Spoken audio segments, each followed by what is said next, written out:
July 7, 1968.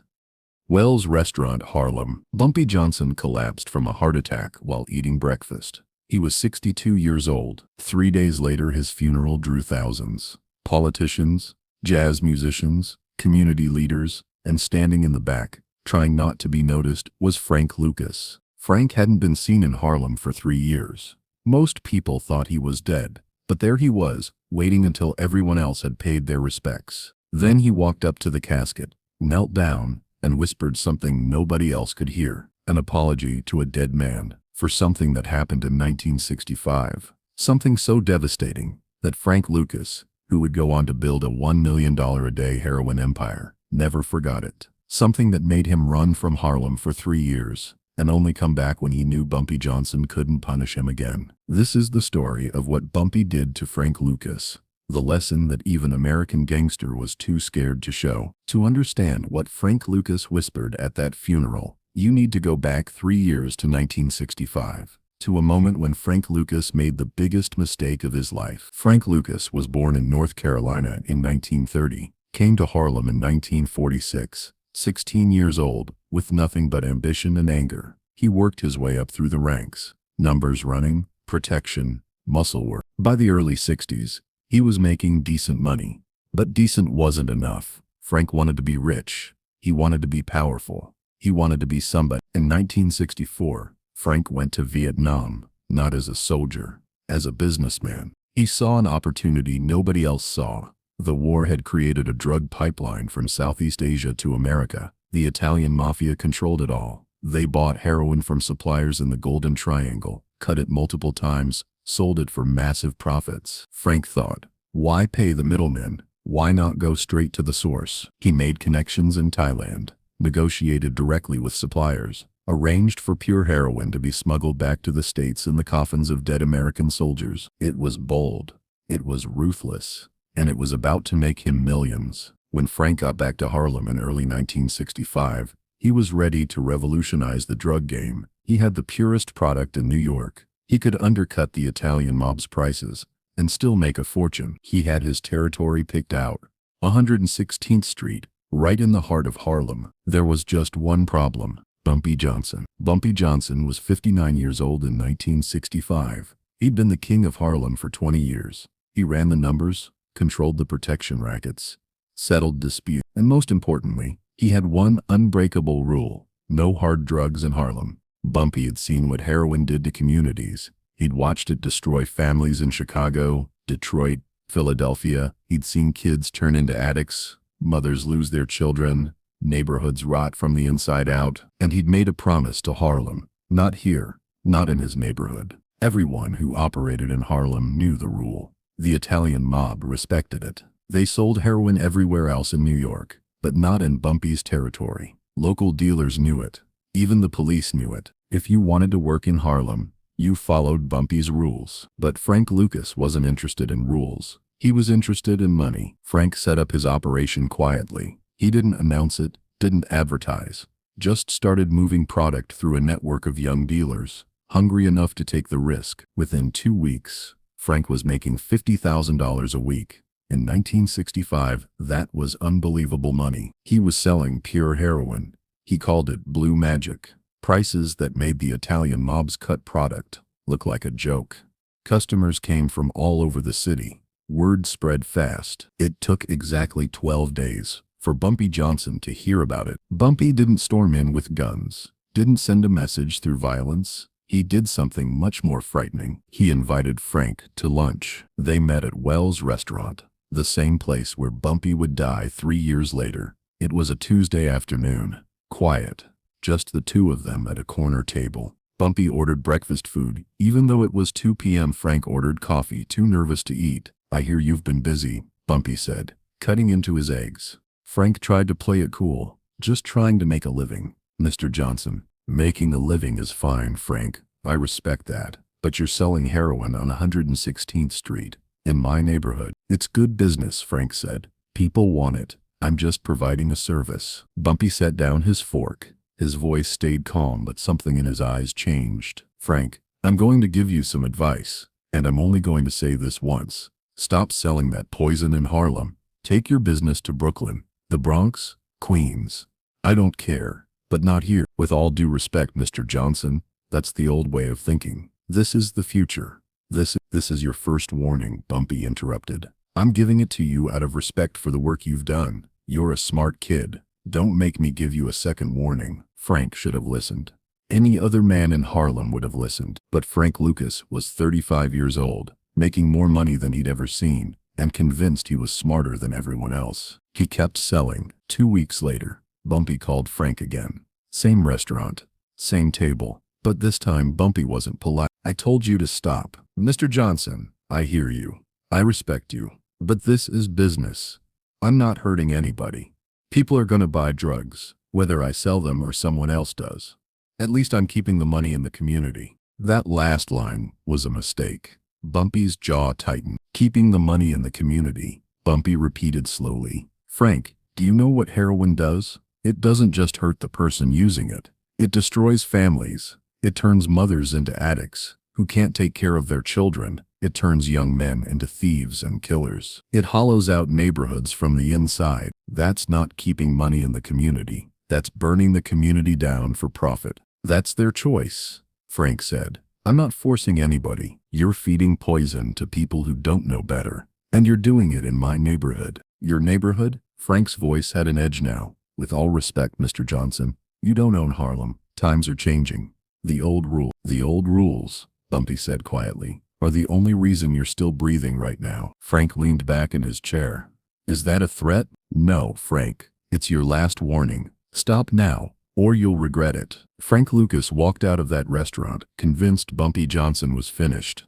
Too old, too soft, too stuck in the past to understand that the game had changed. Frank went back to 11 16th Street and doubled his operation. Big mistake. Bumpy Johnson didn't believe in unnecessary violence. He believed in precision, in knowing exactly where to apply pressure to make a system collapse. Frank Lucas's operation depended on several key elements: suppliers, transportation, distributors, protection, and most importantly, trust. If any one of those elements disappeared, the whole thing would fall apart. Bumpy decided to make them all disappear. It started on a Monday morning. Frank's main heroin supplier in Thailand was a man named Chen Lee. Chen had a son studying at Columbia University in New York. The son had a gambling problem. He owed money to several bookies who worked for Bumpy Johnson. Bumpy made one phone call. Within 24 hours, all of Chen Lee's son's gambling debts were forgiven, completely erased. As a gift, with a message,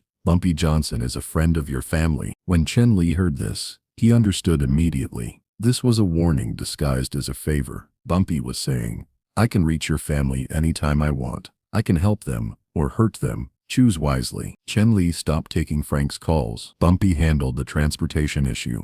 Frank was smuggling heroin in coffins of dead soldiers being flown back from Vietnam. Brilliant, terrible scheme, but it required cooperation from several people: military officials, mortuary workers, customs agents, people who were being paid off. Bumpy didn't try to pay them more. He didn't threaten them. He just made sure they understood something simple. The FBI was watching Frank Lucas, not actively investigating yet, just watching, and anyone connected to his operation would eventually be connected to a federal case. Bumpy had a friend in the bureau, an agent named Turner, who'd grown up in Harlem. Turner didn't leak classified information. He just started asking questions, casual questions. "You know anything about Frank Lucas? We've been hearing his name." That was all it took. The military officials, the mortuary workers, the customs agents, they all stopped cooperating.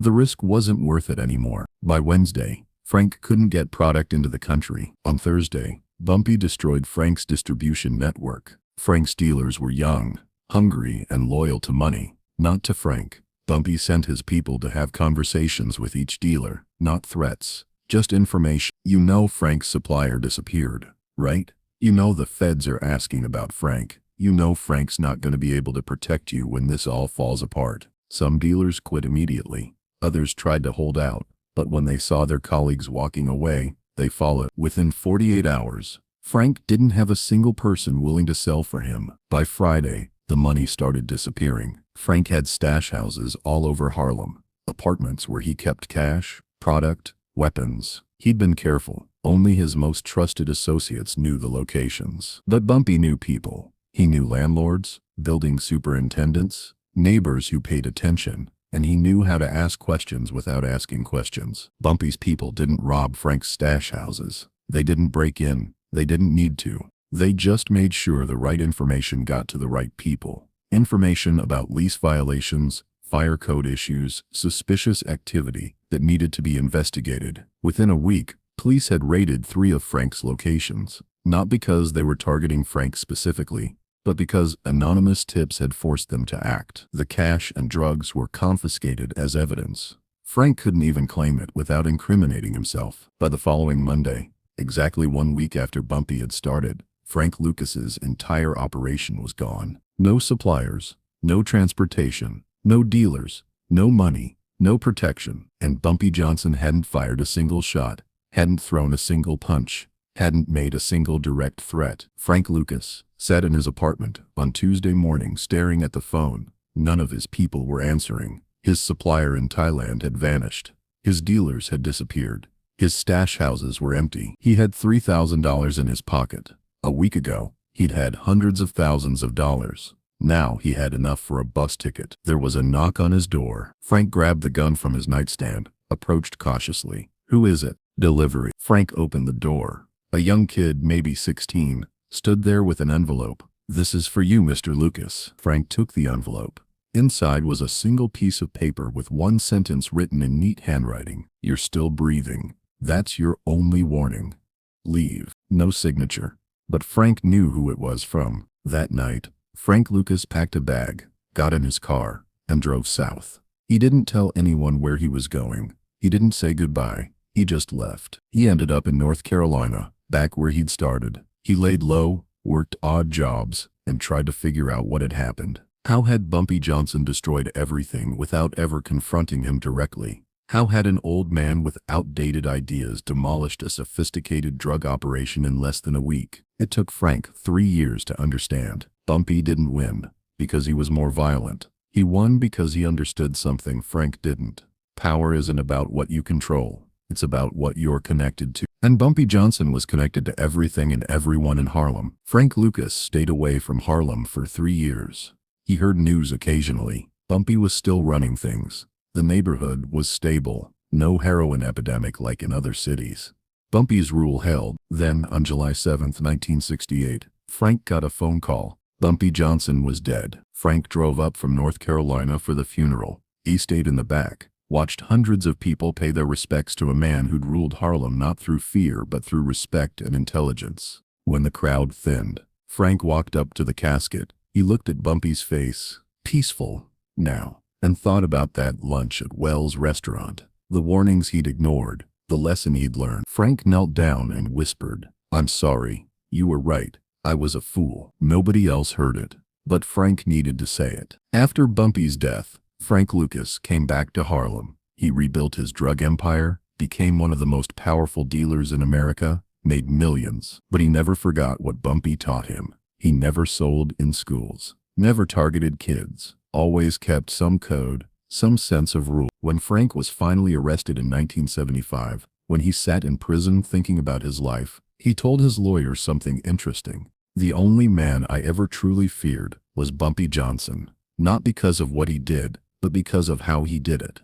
He could destroy you without you ever seeing it coming." That's the lesson Bumpy Johnson taught Frank Lucas in 1965. Power isn't about violence. It's about knowing the system so well that you can take it apart, piece by piece, quietly, efficiently, without anyone realizing what's happening until it's too late. Frank Lucas became famous. There were books about him, movies about him. But the story they never told was the one Frank whispered at a funeral. The story of how Bumpy Johnson made him disappear for 3 years with nothing but intelligence, connections, and one simple principle: no poison in Harlem. People think power comes from money, from weapons, from fear. But Bumpy Johnson understood something deeper. Real power comes from connection, from being so embedded in your community that you become its nervous system. When Frank Lucas tried to poison Harlem with heroin, he wasn't just challenging Bumpy's authority. He was attacking the community Bumpy had sworn to protect. And the community responded. Not with violence, but with systematic, coordinated resistance. Suppliers stopped supplying, dealers stopped dealing, money disappeared in a police evidence room. It was beautiful in its precision, devastating in its completeness. Frank Lucas learned that day that you don't fight Bumpy Johnson, you fight Harlem itself. And Harlem always wins. If this story showed you a different side of power, the smart side, the strategic side, hit that like button. Subscribe if you want more Bumpy Johnson stories, because we've got plenty more where this came from. Drop a comment. Was Bumpy right to chase Frank out of Harlem, or should you let him operate? And make sure you hit that notification bell, because next week we're telling the story of how Bumpy walked into a 5 families meeting unarmed and walked out alive. You're not going to want to miss that. Remember, the most dangerous man in the room isn't the loudest. It's the one who knows exactly which thread to pull to make everything unravel.